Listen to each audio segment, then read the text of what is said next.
Music, dance, theater.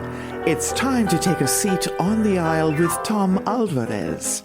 Hear from performers, producers, presenters, and creators who enrich our lives in the performing arts. Who's on stage? Here is Tom Alvarez to introduce you.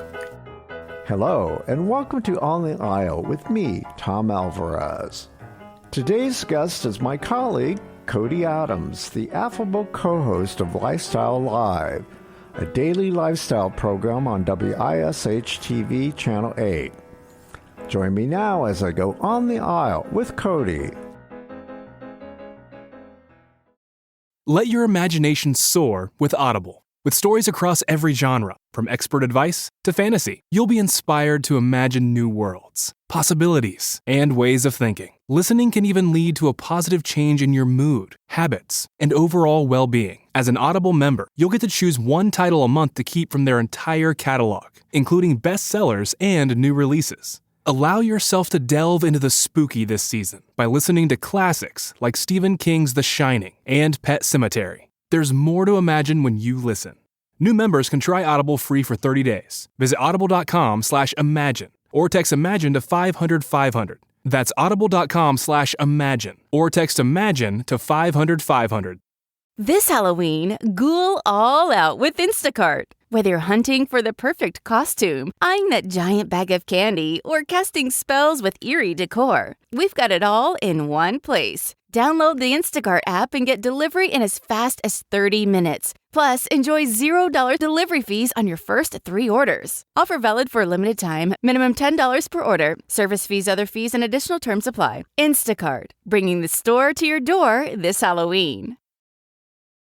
Hey, Cody. Hey, Tom. I caught you just after you walked out of the studio where you were taping a show with your dear co-host. And tell me about your co-host, because she raved about you in the podcast we did together a few weeks ago. As she should. I'm pretty fantastic. No, Felicia Michelle is fantastic. And I have done this, Tom, now for 15 years-ish. And she genuinely is one of those co-hosts that just immediately, even in the interview process, we just connected on a different level, that we had a genuine chemistry. Mm-hmm. And that's a hard thing to find. As you know, I mean, it's the same way in productions of all kind. That chemistry is so important because that's the first thing you see on the screen. It's not the words that come out. It's not anything. It's, do these people like each other? Do they like being near each other? And she makes that really, really easy because she is a genuine human. And then when you combine that with the fact that she is so freakishly talented, I think that is the full package. And it's hard to, especially in the industry the way it is now, people who have stuck with it and gone through the thick of things, you know, the grind, I guess is what people would call it, and be able to stick that out and get to their goals and their dreams. They view things differently and they do things differently. And that is Felicia. She is always on point, on schedule, making sure that she's putting her best foot forward. And you don't always get that with some people, which I think makes her so unique as well. Well, you know, her work ethic, I always find it interesting, I'm sure you do, to talk with guests, and especially performers and celebrities, and ask them about their work ethic. And you find those who have done quite well in their career, they take it very seriously to the point that it's not just a job. Right. And you never call it in. You know, I really have marveled at, speaking of chemistry, it's no secret to me now, having gotten to know her a bit, why you have that chemistry that you do. And, you know, one thing I've noted, you know, there's a reason why people in broadcasting, figures are called personalities, you know. I used to think, well, that seems sort of vacuous, you know, when you even call journalists, serious journalists, personalities. But personality is very important, that genuineness, and you have that. I would say that you are affable. Thank you. You have this friendliness which really resonates with you, and that's one of the first things I noticed about you. And of course, you know, you have great sense of humor. Thank you. And I think that's another reason why you and Felicia really blend together quite well. You're able to improvise, right? Yes. And you got to do a lot of that. So much. Show. And she is so funny, and she understands a joke and a punchline so well that it's almost fortuitous. I can see what she's about to set up, and I can see it turning in her brain. And if she's not going to set it up, then I'm going to set it up, and she's going to hit it out of the park. And we've only been doing this a month together. Yeah. And so to have that already is so fun. And you learn their sense of humor and what things may land, what they may not think is funny. And you steer from some of those jokes that may seem like low-hanging fruit that they don't love or whatever. But yeah, to your point, one of my biggest things when I started doing this, I had an old mentor who, back in the day, they used to have consultants come in and they'd tell people, do this, don't do that. You should wear your hair this way. You should whatever. And he always said, don't listen to those people because they're just trying to replace you. That was their only goal, was to basically make it so that they put you in a box. So the next time it was time for someone else's turn, they go, oh, we already got someone who does that. And he said, you got to be a personality. Exactly to your point, you have to be yourself. And so literally every single day, what people get, if you come into the studio, whoever comes in the studio, they're getting the same version as me at 10 o'clock as they're getting me at 11:30 when I'm off the show, because I'm just myself the whole time. Well, that's really good direction advice for me, because I've been doing this podcast since February, but it's a different ball of wax from, my career in broadcasting, which is mostly been behind the scenes. And then, of course, the thing I do on Life.Style.Live, which is just a brief segment, and I basically make recommendations. There's not a lot of content, and it's certainly not free-flowing conversation. Yeah. And I don't do interviews, so this is all new to me, but I have already discovered that I have to just be myself if it's going to be a conversational show. Right. And I want a conversation with people. And so I can't do that and do it. I can't be scripted about it. It becomes so easy to become a Q&A. And I don't know the last time I ever sat in a coffee shop and just thought, boy, I wonder what that person's asking that person. You always go, oh, they're talking, they're having a conversation, they're hanging out, they look like they're having fun. That's the whole key, is to make it feel that way each and every time. And if you're just doing that, then it's going to feel like that, right? Well, this is what I'm learning, but you tell me your thoughts about listening. That's key number one. What are your thoughts about listening to who you're talking to? If you are not listening, and genuinely, that's not just hearing, right? I think that gets confused sometimes, is listening and hearing are two different things, because I can hear people all day long. I can sit here and I can stare at you and I go, oh yeah, Tom's talking. Yep. Okay, now it's my turn to talk. That's not how that goes. If I don't know what you're saying, genuinely know and feel what you're saying, how am I ever going to converse with what you're talking about?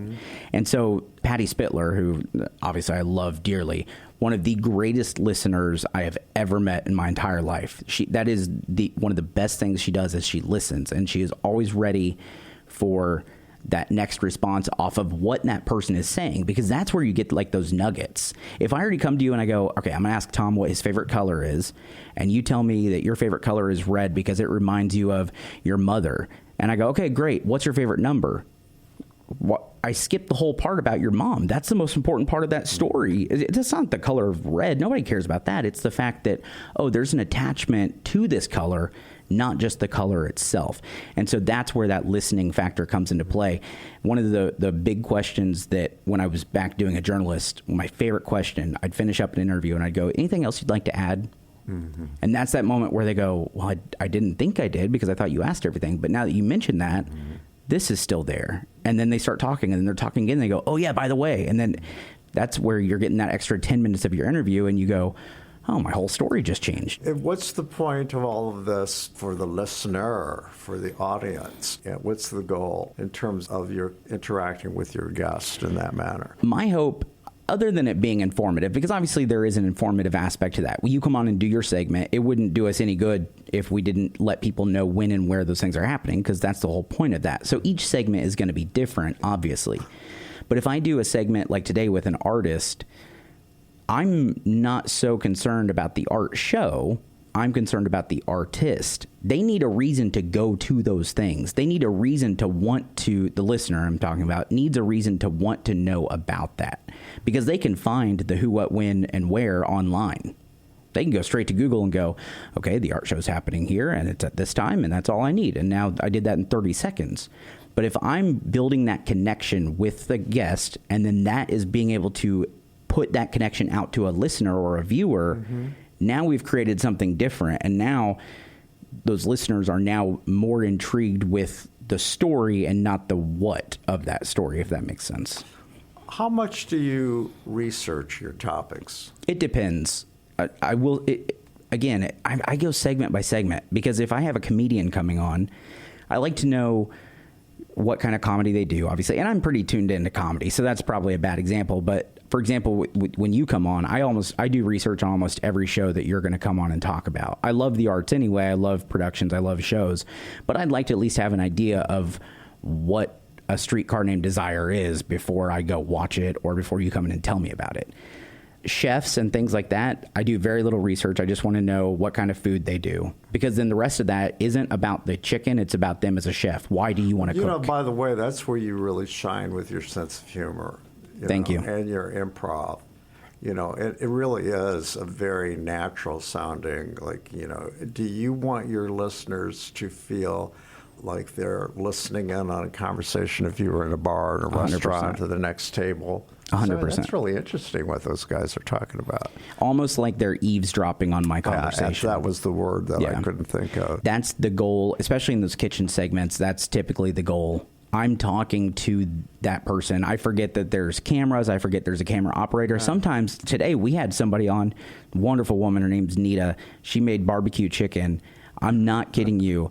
I forgot I was doing a show when I ate that barbecue chicken. And then she had mac and cheese, and I go, there's something about this mac and cheese that reminds me of my grandma's. What's in it? And she goes, oh, so I put sour cream in it. Mm-hmm. That's it. Sour cream goes in my grandma's mac and cheese. And that connection was built there. Mm-hmm. And I go, oh, shoot, you're right. Peter's in my ear. We got to go to break. Mm-hmm. I forgot we were doing a show. Mm-hmm. So those are the things, and those are the moments that make good TV and make people want to watch, where they are watching us do stuff and not being talked to or talked at. Speaking of, you know that I started my career in television as a producer-director. And when I got into the business, when I was, a newbie, a rookie, my first job was as a gopher for a co-host of a daily talk show, What's Old is New. Yeah. And, I won't mention names, but I'll tell you a story about something that I learned early. And, I think broadcasting is not only a craft, it's an art. It's an art form. For sure. And I think that people will debate, well, it's different than performing. Well, I don't agree. I think, there has to be a part of performance in there, plus personality. Yes. So it's multi. Yeah. There are a lot of factors that separate the good from the bad broadcasters. For sure. Because it's still entertainment. There's serious journalism. Yeah. I'm talking about lifestyle is entertainment. I'm talking 100%. about the sector that you're in, if you will. Well, this gentleman was a longtime host of this talk show, and he, towards the end of his career, he kind of imploded. He kind of was his own worst enemy because he got really bored with it, and it showed. He never did any homework. So it was obvious to everybody, including his bosses, that he was, quote, phoning it in. Yeah. And I knew, as the gopher who met all the guests in the lobby, took them to the green room, got them coffee and all that, I would walk them back out. And they all, at the end, they were all complaining about, he didn't even know the title of the book. He tried to BS his way through the whole interview, and it showed. So that's when people knew that, of course, he had a huge ego. Yeah. So it was his hubris that destroyed him in the end. And I learned a big lesson about that. The importance of homework. Yeah. The importance of authenticity. The importance of not believing your own press. 100%. And understanding that, you had to keep that humility, but it was that authenticity, and people in the audience, you can't underestimate them. Yeah, you can't fool them. They know very quickly, and not here in this area, but in other markets I've worked in, you'd be out at the grocery store and they'd come up and they'd go, oh my gosh, I love you, you're hilarious, whatever. But what about so-and-so? They don't seem to be, and you got to play it couth, obviously, and be like, oh no, they're great, we love them. But people understand that, because at the end of the day, we're all humans, right? We're all people. Right. You can walk up to anybody in a grocery store and immediately go, I don't know that I like that person that much, something about them. And so it comes across the same way on TV and in these shows. And that's, to your point of preparation, I think that part of that is making people feel like they are the most important guest in that moment. But you strike me, Cody, as being one of those people that you truly embrace the opportunity to continue learning. Oh, absolutely. It's a continuing education to be a journalist absolutely. or be a broadcaster, is it not? I always tell people come in, they're nervous. That's their big thing. And I go, you know way more about this than I do. You're here to tell me about this. And that's what I love doing. I love that learning aspect. I love learning from whether it's an artist or a chef. We had a woman come in, does Nigerian food. She started a new segment called Nigerian 101. And she just taught us how to make Nigerian food. In a million years, I'm from Roachdale, Indiana, a town of 800 people. I would have never had Nigerian food, know how to make Nigerian food. But it's that learning and that growing in that aspect of like actually learning about people. It's not learning necessarily professionally or getting better, although that happens within that. It's learning about like people and getting to know people, and you start to know repeat guests like yourself or whoever come on. You start to learn about their families and about their past and what makes them tick the way they do. And now I'm even better interacting with someone because I now know maybe they've been through a divorce or they've been through a rough time. You know, they had a parent pass, and now this wine is really important to them because their parent passed. Things like that make those interviews better. Whether the guest at home knows those things or not doesn't really matter. I know those things, and I can make that connection from the get-go. Well, you know, it would seem to me that you're like most journalists or broadcasters or hosts or whatever, that you're born naturally curious. So that's what drives you towards what you've been doing, right? It got me in a lot of trouble growing up, for sure, because that is the big... I'm terrible at math. I'm not a great reader. I'm not a great writer even, but I loved stories and I loved learning about people, and I've always loved learning about people. I love talking. I mean, don't get me wrong. It's one of my favorite things to do on planet Earth. I love hearing myself. You didn't happen to be one of those kids who got notes sent to their parents? A lot. A lot. In fact, I remember in second grade, Mrs. Anderson sent home a note that said, very bright kid, very, very well behaved, but a little bit of a smart aleck. And I was always questioning things. Like, okay, I see you want to do it that way, but why?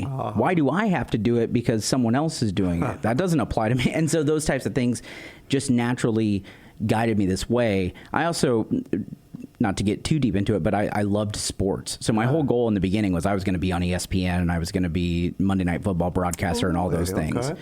And I had a really smart news director in one of my first jobs say, you know what, I think you'd be better suited in news. And I was like, oh, this is the worst idea ever. I hate it. I'm not doing it. Ended up being the weekend anchor. And so, you know, that built into this. But that was the other side of that is when you do sports, it's all ad-libbing, right? Like it's all, and you got to know the score, but that's the only thing that you know really from a game. The rest of it is a story from beginning to end. And so it was that learning of how to tell a story and keep people entertained until I could get to the score that really helped me into this process. Well, you know, all this from your background, and that's another reason why I wanted you on the show. I'm really curious about my colleagues and how you got into this business. Where did this all start? So it began long ago for you. So give me a brief rundown of your background. So I was terrible in school, admittedly so. I mean, a really bad student. I didn't know how to study. Couldn't figure out studying to save my life. But I was really good at talking. And so I started out in high school actually doing like some of the TV broadcast stuff. Where was high school? North Putnam High School. Go Cougars. Yeah, over in Roachdale, Indiana. And where is Roachdale exactly? It is between Greencastle and Crawfordsville is the easiest way to kind of explain it. And Roachdale is on... Be what part of the state? It would be the west-ish side, west central side of Indiana, out in the middle of cornfields. And what's the biggest large city or town? Greencastle is probably the closest, largest. I don't know the population, maybe 3,000. I get confused sometimes. Greenfield and Greencastle, yeah. But is that where DePaul is, Greencastle? Yep. Okay. Yeah, so we spent a lot of time. Marvin's is over there. They have garlic cheeseburgers. It was on the campus of DePaul. So good. Yeah, we'd finish football games. Have they been on the show yet? No. I'm surprised. I know. I am too, actually. That would be we should have them on. They do a great job. Yeah. Great food. But yeah, so I started there, and then I ended up going to Indiana State University, and this is actually an important part of the story. Evansville? I met Terre Haute. Terre Haute. Yeah, I had a bunch of family in Terre Haute. Yeah. And so, and I genuinely couldn't get into any other school. Okay. Indiana State accepted me, and that's where I met my now wife. and she had a friend who worked at one of the local TV stations in sales, and they needed help in production. And so I said, I'd love to get my foot in the door. What was your main interest academically in high school? Was it getting through? Okay. I mean, I genuinely... But at the time, you weren't working towards being, quote, a journalist or broadcaster. No, I thought I would be... I mean, in high school, I thought I was going to do sports broadcasting. That's what you said. That was it. But I didn't... Sportscaster. Okay. But I didn't do anything to really position myself. Did you take a speech and theater class? I took a speech class. Speech class? Okay. Yeah. And that was one of the few classes I did fairly well in. Mm-hmm. I always wanted to do theater, but I played football. Uh-huh. And so those things didn't work when I went to school, in 2000, early 2000s. Okay. You really didn't have time to do both those things. Football ate up all my time. And so I met my now wife. What is her name? Nicole. Nicole. Yeah. Yes, I met Nicole. Love I'm Nicole. bad at names. Yeah, no, that's all right. Okay. And so she had a friend who was in sales at one of the TV stations there in Terre Haute, and they needed someone to run teleprompter. That was going to be the job. You just had to turn a knob on a desk, and the anchors would read what you were turning. Were they okay, so maybe this is before your time, but were they still typing out the copy on the teleprompter? At that point, they had... Someone in the newsroom, They had gone to the automated system, so it was populated through the producer's computer, but still rolled But we were rolling tapes then, and I remember... Like as a young, 19-year-old kid sitting in there not knowing what I was doing, people are running up and down stairs with tapes, trying to get breaking news in and things like that, and just being like totally mesmerized. But I remember running teleprompter and being so bad at it, and this is a true story, that they took there was an Asian woman, she was from China, didn't speak English like hardly at all. They replaced me with her because she was better at just following the anchors. And I thought to myself, I speak English. How do I not automatically have this job? And I got yelled at by one of the anchors because I wasn't following along. And that genuinely, truly is where part of that listening aspect came into play, because now I'm not reading the words. I'm listening to what they're saying, and I'm following along with them and anticipating how they're going to say things. Just to know how pissed they were. Oh, they were so mad. They were so mad. I thought, and I, as a 19-year-old kid, I thought, I'm never going to do anything in this business. That's funny. But quickly figured it out, and I worked really hard at learning those basic things. I got paid $7.25 an hour, something like that, to run the teleprompter for 4 hours a day. What year was this? We're talking 2009. Okay. And I did that for about 6 months, and then they moved me to studio camera operator, and that's really genuinely where I learned. Wow, Cody, so you really worked your way up. Oh yeah, I went from that to part-time editor, so I edited videos. I did that for about 6 months, and then I became a part-time photog editor, so I started to go out into the field and shoot video. Wow. Then I became a full-time photographer, and primarily in sports, because that was my hope. And so I shot a ton of sports, became a full-time editor, and really thought for a long time that's what I was going to do, was just edit videos. And then I got that little bit of an itch. I was still in college doing all this. Right before my senior year, I thought, I really want to do sports. I want to do it. And so I would spend hours, and so thankful to have one of the sports guys and meteorologists at my first station. They would stay after hours with me and work on these things, and they would help me understand how to read the teleprompter and how to follow along and how to watch the videos and do all of these little intricacies that you don't think about, you don't know about. And I would practice for hours and hours and hours and hours, and finally got my first on-air sports job, only to then be moved to news. So let's back up for a minute. Who were your idols on the air? Oh gosh, both national and perhaps locally. I loved David Letterman. Was a huge David Letterman fan growing up, simply because I just loved the way he was genuine, right? Like, when he was talking about him on 13 or on? No, on national. Like once he did late night. Okay, yeah. Gotcha. In news growing up. And this is true. You weren't even.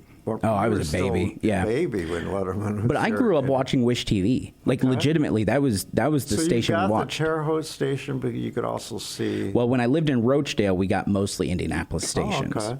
And so I grew up watching Patty. Okay. And Mike Ahern and Randy Ollis. A trip that must have been. Oh, it was wild. To end up here and working side by side with your idols? The first time I got to work with Randy Ollis, he did a weekend show. I started here, and they needed someone to fill in on the weekend anchor desk. I started out as a reporter here. That was the first job, and they were like, "Would you like to anchor?" And I said, "Absolutely, I'd love to." And so Randy Ollis is there, and I was so starstruck by Randy. I wondered about that. Yeah, that I almost was nervous doing the show. I finished the show. Randy obviously is great. Love Randy. But I called my wife immediately, and I go, I just did a show with Randy freaking Ollis. And it was the same thing when the first time I met Patty Spittler. I was in news still, and, you know, Patty does all of her segments on our station, and she was doing a pet segment, of course, on the news. And Patty will tell this to everybody. She goes, "You've got something different. You've got something special." She's like, "You're going to be here a long time." And I said, "Well, hopefully. I don't know. I need a job."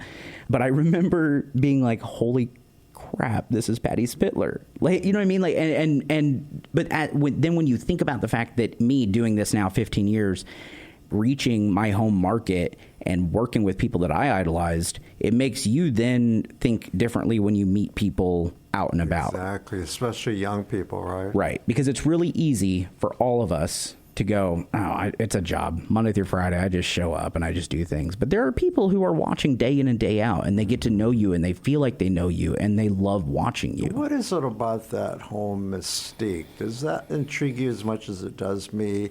When you think about those people, you know, you often hear this, they all feel like they know you because you come into their homes. And it's really a phenomenon when you think about it, the power of television. Oh, yeah. I mean, it's still I think it's still the most powerful. We have social media and things like that, but there's something about someone sitting down specifically to allow you into their home. And that shows itself when you're out there and you meet the public, right? Yeah. Oh, 100%. And I've always been fascinated by that as well, not to the extent that you have the recognition thing when you feel like someone's staring at you and they want to talk to you. Right, yeah. And they finally do. And they'll say something as simple as, "You're on TV." Yep. I've learned to always thank people. I don't need to hear any more because I know what they're doing. They're giving me a compliment. It's just like, you immediately command respect because you have been a guest in their home, and they feel like they know you. Yeah, and to some of our viewers, we may be the only people in their home. Mm-hmm. You know, there are a lot of people who, you know, they're widowed or they're widowers or whatever. Yes. And they're sitting there at 4 o'clock or 10 a.m. or whatever every day going, "Oh, cool, I get an hour to feel like someone is sitting here with me." This leads me to wondering about, from your point of view, how is it that Life.Style.Live, how old is it now? I've been on the air here with the show as a contributor it'll be 12 years next month, hard to believe. And, you know, there have been some changes, but not many. The context of the show, the lifestyle. Tell me why it has endured from your point of view as a talent, as a co-host. I think there are two parts to that. One, I think that we have been really fortunate to have some really talented people on this show over the years. And you mean people behind the scenes? Or? Well, certainly behind the scenes, but even on air. Because if you're going to do a lifestyle show, you have to have people with personalities, as you've mentioned, and who are genuinely hard workers and talented. And so I think that's been a large part of it. But I think, too, people are searching for something that just makes them be able to just sit and just relax and laugh a little bit and enjoy a little bit of... Why do they choose you over network programming and all the other choices? Well, we're in their backyard. The streaming universe. We're in their backyard. Mm-hmm. So there is that hope or that possibility of, I'm going to see him out at Kroger. Or I'm going to, you know, I feel like I know him because he lives the same life I live. Mm-hmm. And that's true. I'm still paying bills. I still take my kids to softball every, 2 nights, like all of those things. And I think that's what people love. They love feeling like I actually know them and they actually care about me as a viewer. And that's not to say that some of those national programs don't, because I think that they probably do to an extent as well. It's just different, right? Like they're in New York or they're in LA or they're, whatever. We are literally here in their backyard. They could throw a rock and hit our doorstep. Well, that's obviously right in step with the concept that the management or the owner of Circle City Broadcasting focus on family and community. That's, I've always been impressed the way Channel 8 rebounded after they lost the CBS affiliate. Yeah. The hook, if you will. Yeah. And I really like the way they've branded themselves. I thought it was obviously very smart. That's the reason I came back to here. I mean, because I had other options. I had other opportunities. But I loved the idea that this place, and this really comes from the mind of DeJuan McCoy, the owner of Circle City Broadcasting. We are going to be with you every step of the way. We are focused on your family. We are focused on this community. And we are focused on making this place a better place for all of us. And that goes a really long way. And it allows us to do things differently than some of those other broadcast channels can do, right? Like, we don't have some of the constraints that some places have. What's such as? Give me an example. Network programming, right? If there's a really popular show, I go back to, back when we had CBS, Big Bang Theory was a huge show. That meant every night at 8 o'clock for an hour, you were getting Big Bang Theory. It didn't matter if there was some big event going on in Indianapolis. Too bad you're watching Big Bang Theory. And I think being able to basically, we can wipe out at any point anything we've got in our programming and go, no, this is way more important. We're going to do a half-hour Beatles special because we have the only footage of the Beatles performing at the Indiana State Fair. Those types of things are part of this community. It's embedded within this community, and that's what we want to do. We want to be with the community. We're not separate from everyone else. We are a part of all of this, and we want them to feel like they're a part of it too. So back to Life.Style.Live again. When did you say it began? That is a great question. I'm not totally sure. I've heard different answers because... Formerly Indie Style. Indie Style. Yeah. And I want to say that it's getting ready to celebrate its 10-year or 15-year anniversary. One of those two numbers. And executive producer Peggy McClellan. Did it spring forth from her mind? Or do you know that? I'm not sure. It wouldn't shock me one bit if it did. That woman is literally the hardest working person I've ever met in this business, and I've met a lot of hardworking people. May I tell you the story about how I came to this show? Yeah. Well, a friend of mine, a couple of people I knew Peggy well, and one of them who...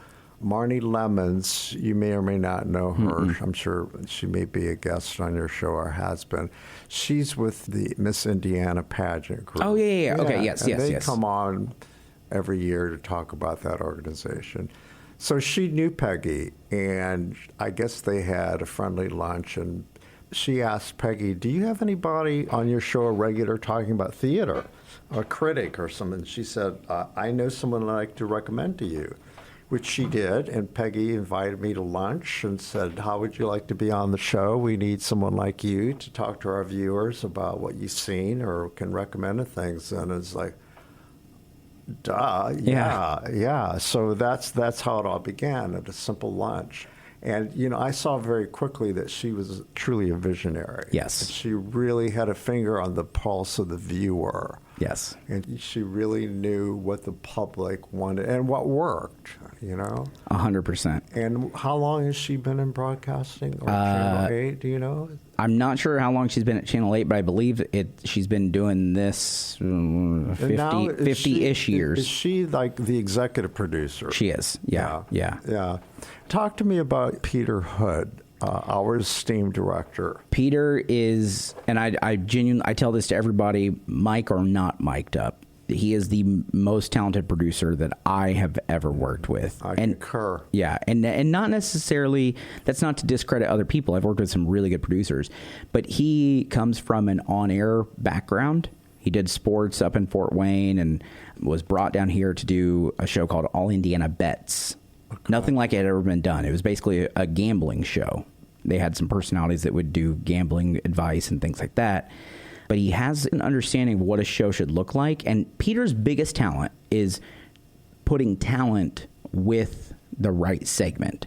So if I'm better at something, he'll put me there. If Felicia's better at something, he'll put her there. Mm-hmm. If he thinks we're both perfect for it, we'll do it together, typically kitchen segments, drinking segments, things like that. And being able to do that goes a long way. He works his tail off, man. Like, I wish people really could see day in and day out the stuff that Peter does. Well, I gave him a shout out when Felicia was on the show, and I pointed out one of the things is talent. And just all the roles I've done in television, I've been a director as well, is that his attention to detail. Yes. And it shows. And also his programming, the way he programs the show, if you will. It's the idea of you want to take an audience up and bring them down. They can, have something to bring them down, and so on and so forth. He has a real instinct for programming. There are a lot of show stackers out there. There aren't a lot of show producers, and he does a really good job of producing a show. Every show he puts together has a plan, has a reason, and that's not to say there aren't some shows that you just go, I don't know where to put this segment. Well, let's peel back the curtain. I don't want to ruin it for anybody because we want them to think it just all happens, right? Yeah, that'd be ideal. Yeah. That's the art form, right, of television or any art, including broadcasting. Well, broadcasting, as I said, I see them in a lot of similarities. But speaking about how to construct a show, the content and how to formulate the order in order to make it entertaining, informative, and all those things. Yeah. And then to consider a lifestyle show that airs 5 days a week, it's constant. Yes. Constant. It's like that content, gathering the content and looking for the content. I mean, when does the guy sleep? That's a great question. I genuinely don't know. He works between shows. He's working days in advance, weeks in advance, and in some cases, months in advance to book some of these people. Now, granted, we are fortunate. There are people who also reach out to us. We are a platform people want to be on, and so that helps significantly in some of those things. So he doesn't have to do all the legwork. The public helps. Not all of it, yeah. But he does a lot of it. And so it just depends on, and part of that's like seasonal too, right? Sure. Like, as you know, with productions and things like that, we get towards Christmas time, things start ramping up because we get everybody that wants to come on and do their Nutcracker production every day of every week. We could probably do a whole show just on Nutcracker. What is his criteria, or just in general the criteria for the show itself? A lot of times it's if he thinks it'll be interesting, and I trust his judgment on that. And I think, as most broadcasters who are in charge in some capacity, it always has to be relevant, and it has to be, because it's television, and they often say it's not radio, so it needs to be visual. Right. So what would you say to people out there who want to be on the show? What do they need to keep in mind for their pitch, if you will? How are you going to convince the producers to put you on the show? I don't want it to sound pretentious, but part of it is, are more than your family going to care about it? Because we get a lot of people who come on, and granted, so like I get it, but they'll come on and they go, well, my grandson is a great football player or whatever. You should come out to his high school and come to one of his games Friday night. Okay, maybe, but if you're coming to me with a story that has genuine community impact, right, and you're making some sort of a difference, or can help make a difference within this community, that's almost a guarantee, right? Like that's our job. We want to inform the community. We want to help people in this community. I don't necessarily think that your spaghetti dinner for your church fundraiser is going to get us out there a lot of times. Now, has that church fundraiser been going on for 75 years? Now we're getting, into a different realm of things, because now it's a community tradition. So it's really a case-by-case situation on a lot of those things. Let's go back a little bit. I want to hear about, you talked about markets that you've worked in. Give me a snapshot of your resume. So I started out in Terre Haute, Indiana, which I have a bunch of family there. So it was perfect. I grew up watching those stations as well, because we go to my grandma's house on the weekends. And so I grew up watching the greats like Mark Allen, Patrice Dayton, Jesse Walker, Tom McClanahan, Kevin Orp, like just some of the greatest broadcasters in Indiana history in that small market. And so when I got the chance to work there, it was a similar situation as we were talking about just a minute ago with Randy and Patty. I got to work with these people that I grew up like literally watching, and it was so cool to do that. So I worked at WTHI in Terre Haute first. And then I jumped ship and I went across the street to WTWO, which was the other station there, because they were going to give me my first real on-air opportunity.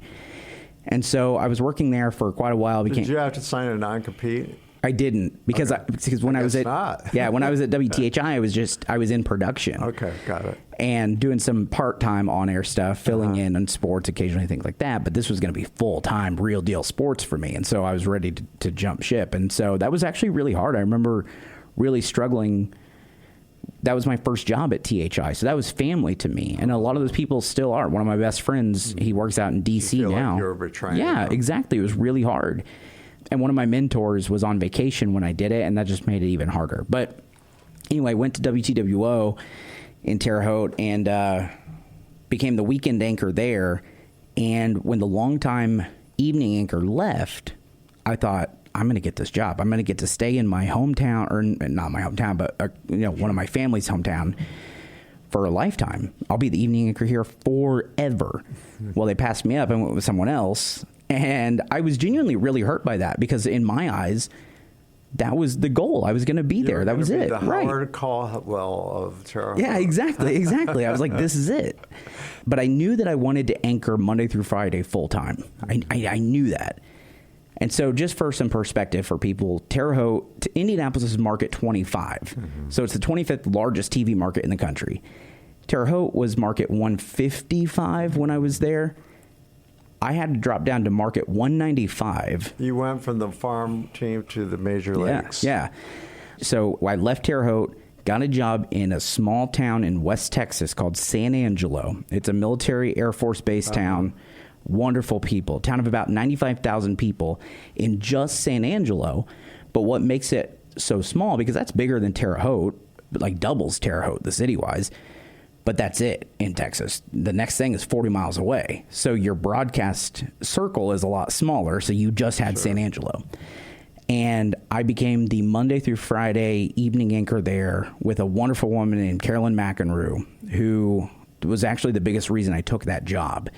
Because she had worked at CNN. She'd worked in Baltimore at WBAL, had done what you would consider to be the big leagues, but was back home in her hometown of San Angelo working at the end of her career there.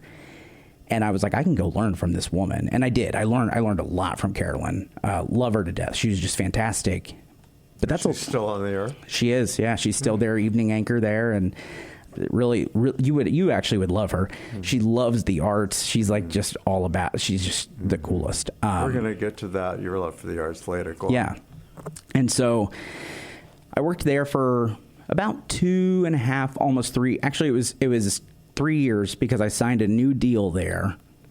But as I was signing that deal, got really lucky that an old coworker of mine from Terre Haute was a meteorologist in Lexington, Kentucky. And she said, we have a morning anchor job open. Would you be interested? I said, absolutely. I would love to. Well, management there wasn't, I guess, in love with me or my reel, which is fine. I'm not strong on a reel. Like I'm really not. Where I make my impact is I'm a glue guy. I'm a morale guy. I love being in the newsroom, trying to make the lives better for people day in and day out, and really boost morale in those places, because those days can be really hard in a newsroom, especially when you've got really bad stuff going on. Sometimes it's good to have some levity and someone who cracks jokes. Well, that reverts back to your days in elementary school. Yeah, when yes. You were the class entertainer. Exactly. And so I remember, basically, I begged them. I said, hey, let me just come up, and I just want to meet everybody. I want to come visit the station. I'm going to be home in Indianapolis for a weekend. I'll drive down. So we came home from Texas to visit some family. I took a day. I drove down to Lexington, toured the station. They let me do an audition tape. Long story short, end up getting the job because they just genuinely didn't have that many applicants and that many candidates. Wow. And a long time later, after I'd worked there, people told me, they're like, we did not like your tape. Like we thought you were boring. We thought you were just like what is this guy doing? But you're nervous, right? Like you don't know how to, are they going to like me the way I am? Should I be reserved? And so I worked there for... I worked there through COVID. What were the call letters? WTVQ. Okay. And a great station of great people, but quite honestly, the bottom feeder of that market. Like they're just the very bottom. But I loved that because that allowed me to do things differently. Mm-hmm. And I got to make different jokes, and I got to just act a more goofy way because what's the worst that's going to happen? They're going to let me go from the number 4 station in the market? Okay.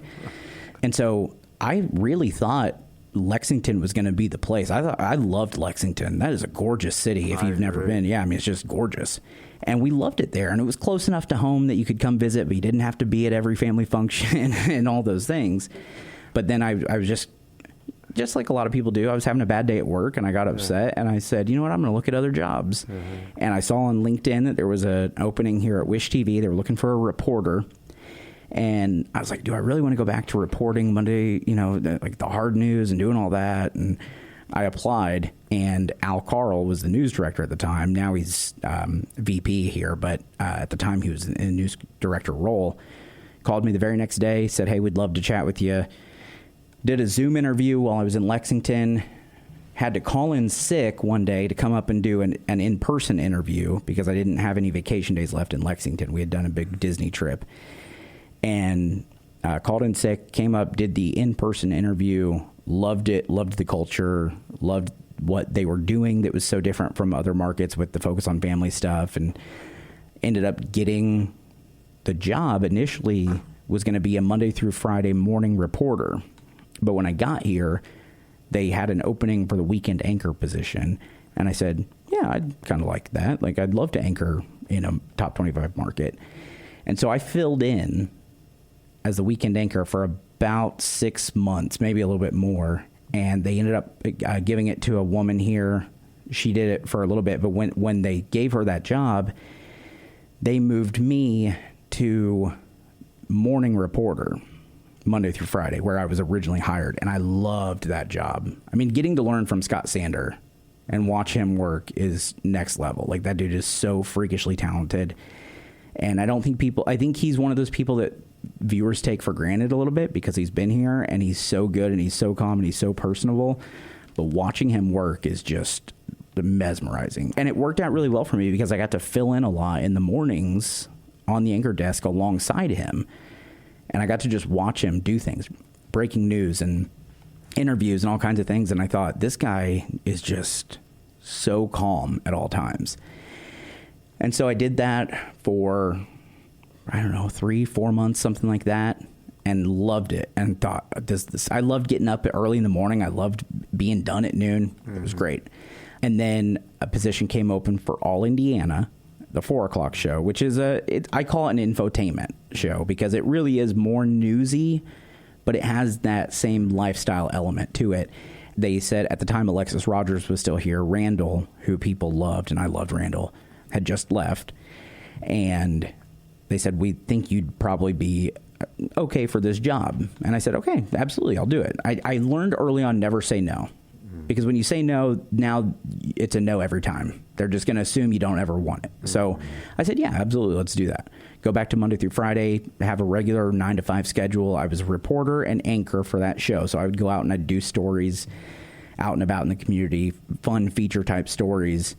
And I did that for a little bit. And then Lifestyle came open as well. And I moved to that show and started doing both of them. And that was the best thing probably never happened to me, work-wise. We talked about your passion for the arts. Yeah. And, this podcast, my mission is to spotlight the arts, the performing arts specifically.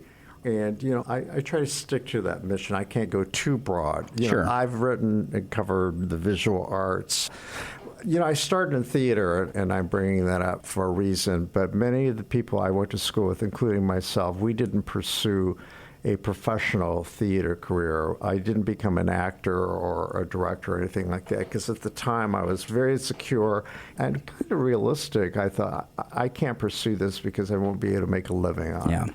So I don't think I'm that talented. But, broadcasting was something I was introduced to, and I found out that it was really a better fit. But I maintained my love for the theater and for the arts. And then I went on to do it professionally, actually. So, and I find that there are a lot of people who went from the theater and went into other fields, PR being one of them, and television. So in many ways, there's a strong connection between the two. And in television, I had a program manager who was my boss, and he said it, I took offense at the time. I was, very defensive about it. He says, Tom, I find your work to be very flamboyant.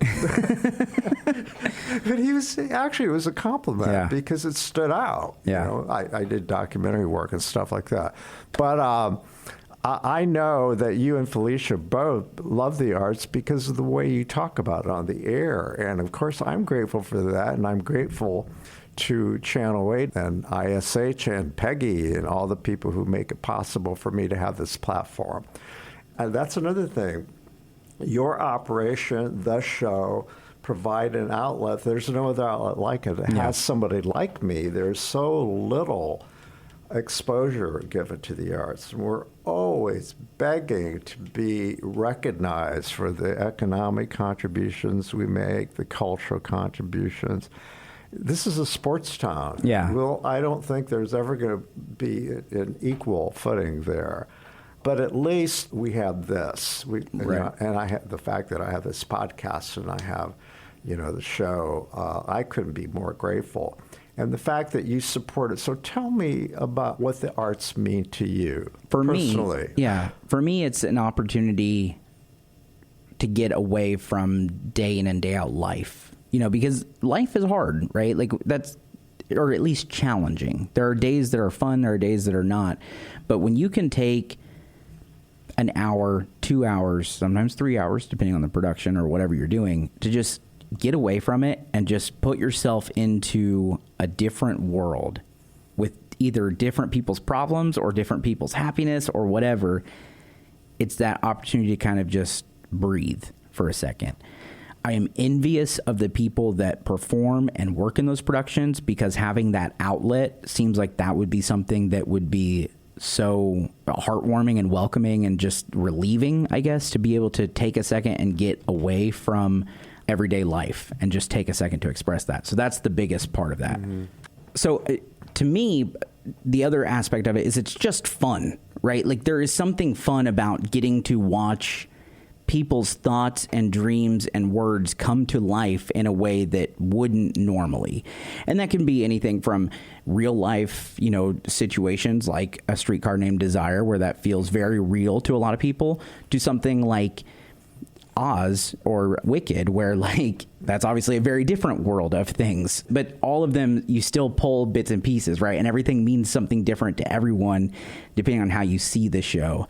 And so I think that that's like Hamilton is one of my all-time favorites. Like many people, that's super cliche, but there's something about it. The music's fun, the show is fun, but there's that historical context to it as well, where you start to want to learn more about certain characters, whether it's, you know, Burr or Hamilton himself or whatever. And so there's just something just fun about the arts in that way, and not even just theater production. That can be musicians, it can be paintings, like we've had on quite a bit recently with art fairs that come up around the fall time and things like that. I just love that aspect of it. People getting to be themselves in their element is hugely important.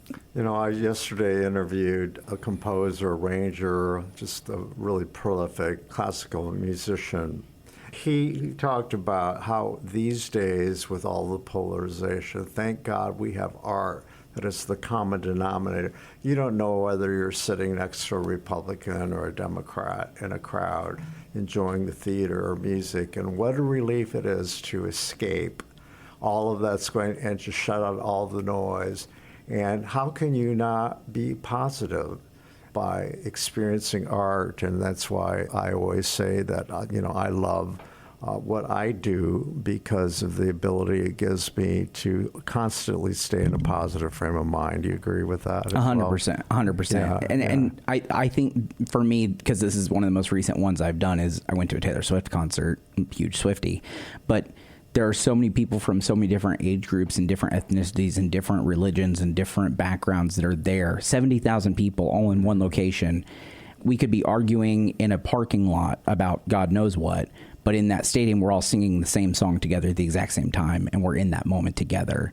And there's something really special and really cool about that sometimes gets taken for granted, right? Yeah. Like, you don't think about those things in the moment, and you shouldn't, probably. You should be enjoying the moment, but I think it's always good to retrospectively look at those things.